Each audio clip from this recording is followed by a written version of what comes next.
Do not start an attack if your pieces are not developed. If you do, your attack will not succeed and you will not be ready for the counterattack. So let's take a look at some examples.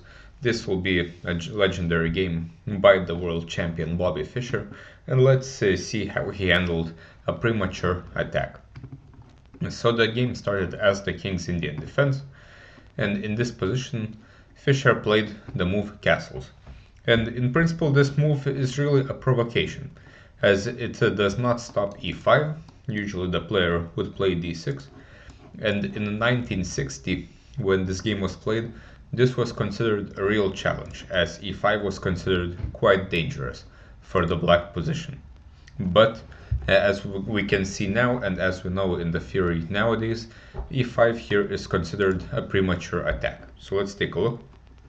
e5 by white. Instead he should have prepared it with bishop e2 or knight f3, and after d6 we would transpose to some normal King's Indian position. Instead e5 is played, and now the knight goes back to e8, and this knight might look a bit weird on this square. All of black's pieces are on the first rank, but black is castled. He has the bishop on g7, and white has pushed quite a lot of pawns here, and he only has the knight defending the center. So black's plan is generally to play d6 and c5 and develop the pieces as quickly as possible, and then attack the undefended center. And once the center gets ruined, white will have a lot of weaknesses behind the pawns. So white continues with f4. White's center is a little bit better bolstered now, but on the other hand, there are more pawns in the center now, so there will be an easier time creating tension for black. Also, white is still not developing his pieces. It's important to see the pawn on c4. If it was on c3, it could at least defend the pawn on d4, hence making c5 not that dangerous. So d6 by black. White plays bishop e3. A little bit stronger is perhaps knight f3 to develop the king side as soon as possible, so that at least the king would not be in danger. And here after d takes e5, and for example knight takes e5, and black is still doing quite well.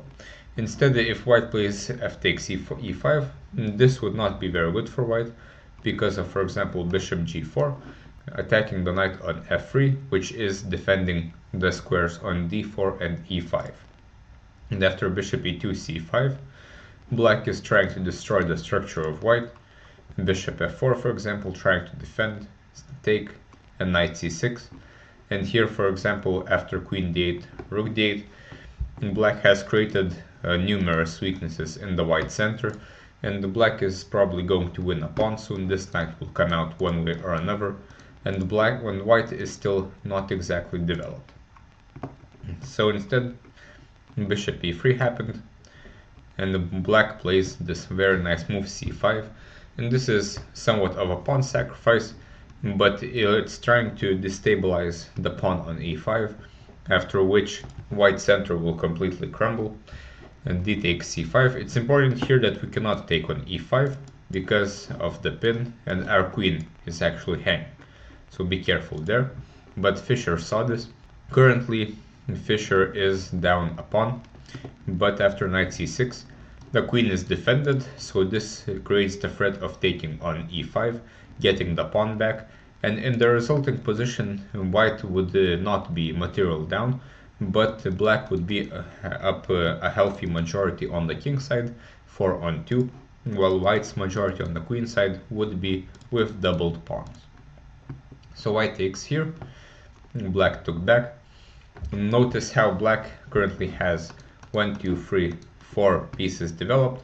This knight is also close to being developed, while white only has 2. And here white moves the same piece twice with knight e4, which is also somewhat of a mistake, and this allows black to increase his advantage.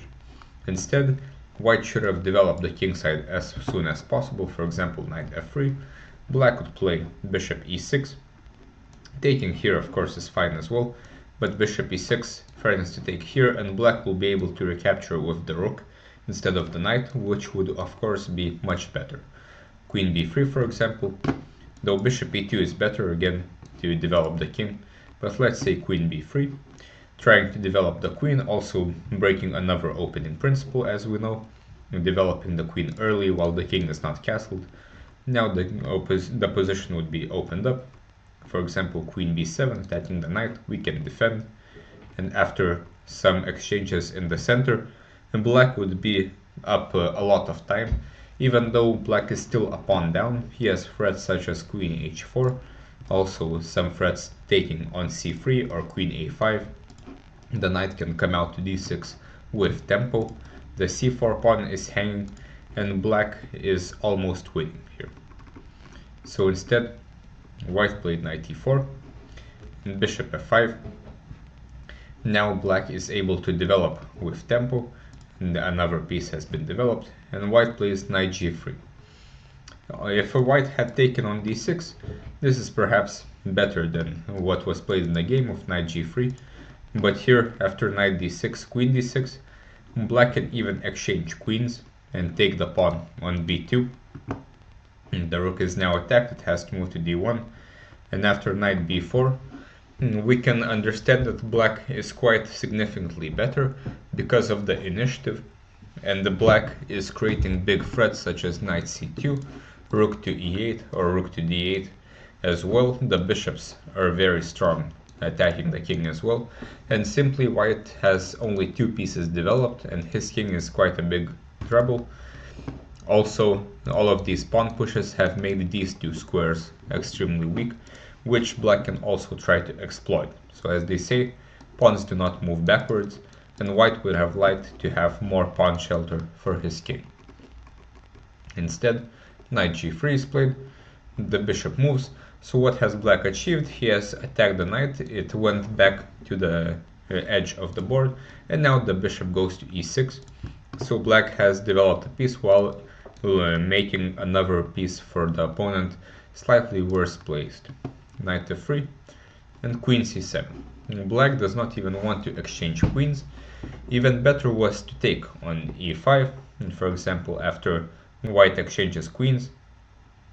Here white can attack the rook on f8, but black can take here, and for example now if white takes the black bishop take the pawn on b2, for example rook b1, and here black is basically winning after bishop c3, king e2 and taking here, and this bishop is also not very happy, the pawn on c4 is hanging, and even though black has only a knight and 2 pawns for the rook, black has a huge initiative and the black is actually completely winning here. So instead Fischer played queen to c7, and he is planning to play rook d8 and not even exchange the queens. Here white played queen b1. Instead, had white played f5, he can kind of survive.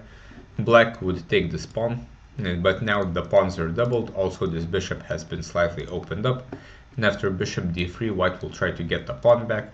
After knight e5 for example, white can take, and here if black finds the interesting move f4, winning a tempo, and after bishop f4 takes and f5, white's position is very dangerous as the pawns are coming, but white may be in time to castle his king, so at least his king will not be a problem.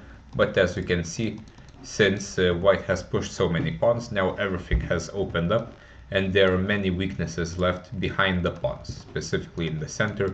None of the pawns are left, so no one is defending all of these important squares.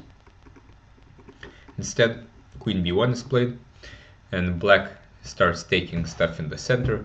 Now the material is equal, and black has the big initiative. The threat is to take here with a fork, so white plays f5. Here you can pause the video and try to figure out what Fischer has played. He found a very good move. I will give you time to pause the video, and let's take a look.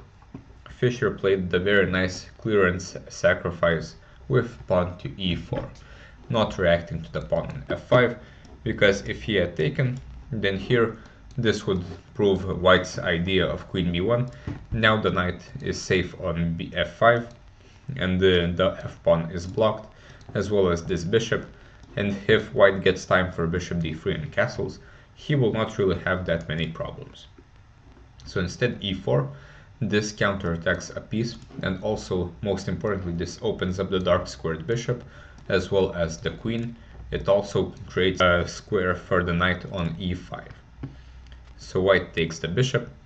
If white takes this pawn, this is not much better because now black can take here with tempo, attacking the queen. And for example, taking here is not really possible because of queen a5 check, picking up the knight on f5, which is now attacked twice. So this was one of the points of getting rid of the pawn on e5. If it was still here, this would not attack the knight. So f takes e6 is played, and black takes here. This also ruins white's kingside structure, white recaptures, and now another very strong move by Fischer, not losing the initiative, f5. If Fischer just took back the pawn here, the material would be equal, but now white would have time to develop the kingside somewhat, for example bishop e2, and he would be in time to castle. Of course, black is still much better because of his very active bishop and active queen and horrible structure for white, but it's not the end of the world. Instead, f5 creates the huge threat of f4, forking the two pieces, so white is forced to react, f4. Now black develops the knight out, and the white gets time to develop his king. He does not castle because now after rook e6, it would be very annoying to defend all of these bishops, and instead white played king f2 to defend the bishops in advance. Rook takes e6, and we can take a look at the position. So white's center has been completely destroyed, and black's pieces dominate the board. White's rooks are in the corners, the queen is in the corner, the bishops are not very well placed, they're in quite a huge danger, and the black has simple play with rook a to e8 next, completing development. So rook e1, rook a to e8, bishop f3, and it seems white is somewhat consolidating, but now Fischer finds a very beautiful combination, and I would like you to pause the video again and try to figure it out yourself, as this is a very nice tactical exercise. So hopefully you found it. Let's check. And the 11th world champion played the move rook takes e3. So this is the start of the combination. White took back and the black took back again. And after the king takes back, now the big idea was the move queen takes f4. A beautiful sacrifice by Fischer, giving up the queen for a pawn, but this queen cannot be taken because after this there is checkmate in one move with bishop to h6, and we can see that there's no one to protect this king. Instead, white could play king f2, but here white is completely lost because he has 15 points of material on the queen side, but everything is happening on the king side. For example, check, and then we can play here and knight d4, threatening to take the bishop on f3, and white cannot really do anything about this. There are 4 attackers, there's only 2 defenders, the queen and the rook are in the corner. If black wants, he can go take an exchange, but it's enough to attack the king. So hopefully you enjoyed this video, and hopefully you learned something about the principle of the unprepared attack. And once we create an attack which does not work out, our pieces and our pawns will have been overextended, and the opponent's counterattack will be extremely deadly. So instead, focus on developing the pieces first, and once you have done this, you can try to attack the opponent.